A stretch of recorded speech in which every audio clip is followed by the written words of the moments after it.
Hey everyone, I just wanted to give an update.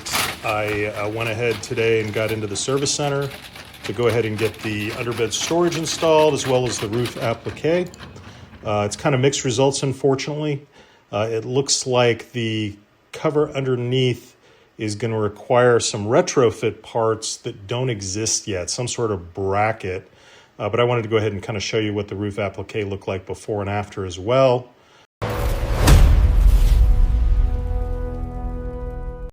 So if you stick with me, I'll kind of walk through the process, the pricing, etc. So last week when I was in with one of my other Teslas getting service, I talked to the service advisor and he got me this quote on adding the underbed storage to the Cybertruck.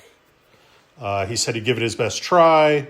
He was here today and definitely was doing what he could to see that it happened. They'd gotten the parts in and everything else. Also, I'd gone into the app and I'd ordered the roof applique so that I can go ahead and add additional accessories over the passenger area. Basically, when you get this standard Cybertruck, you don't have these mounting points. So it's $150, includes the installation. Really not a bad deal.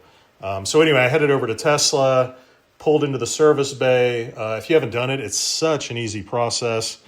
The app shows up, tells you when your appointment is, reminds you, gives you a button to send the navigation to your truck, right? I mean, it's really white glove and nice. You pull right into the bays, and you meet with one of the advisors where they just kind of confirm, hey, what are you doing? What's your plan today? Do you have any questions? That sort of thing. And then usually they try to get you out if you're not leaving. In my case, they didn't know how long it was going to take. My service advisor was really kind. She said, they'd do their best to get it out of there in a few hours. And they obviously did their best all morning trying to get this installation done. So, big thank you to the service team in Kennesaw there for Tesla. Anyway, so I went and picked it up this afternoon. They had called me and let me know they couldn't do it because of that one bracket that doesn't exist apparently in this variant of the truck. And there isn't a way to order the bracket or add the bracket yet.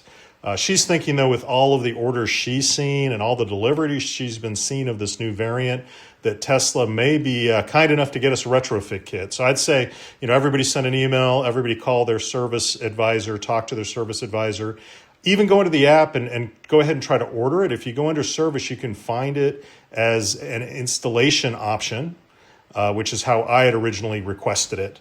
They just never gave me the quote until I actually went in person and asked to get a price on it, but they did their best. So thanks to them. Hopefully we'll get a retrofit kit one day, and I'll let you know if I get any kind of notification around that.